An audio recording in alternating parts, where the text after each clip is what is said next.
In this video, I am going to teach you how to connect Squarespace to N8N.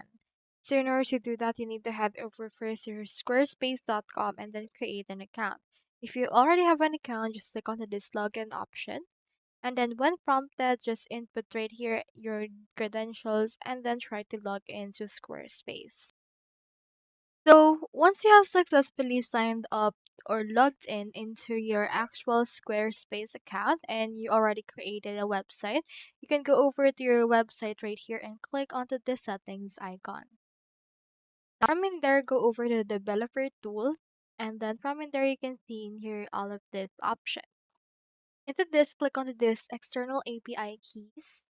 And then in here, you can see in here API keys for developer tools.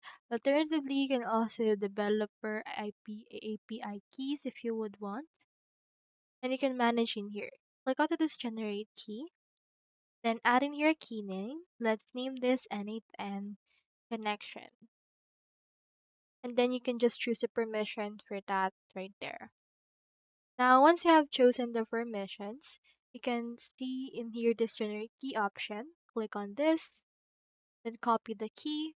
Do take note that this key is for you only, and then from there head over to your N8N account.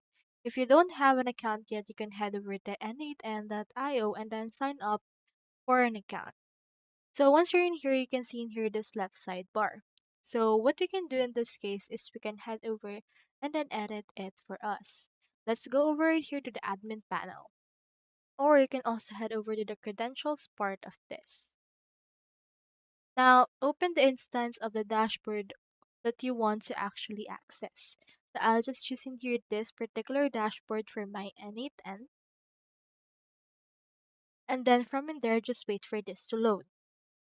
Click on this credentials option right there. And then if you don't have any credentials yet, just click on this add credential. Then search in here for an application. In this case, let's search in here for Squarespace. So if you can't find it right here, you also have other options as well. Low. For this case, just head over and search in here for header. And you can find in here this header auth. Click onto this continue.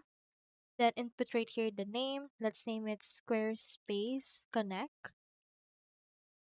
And input right here the value.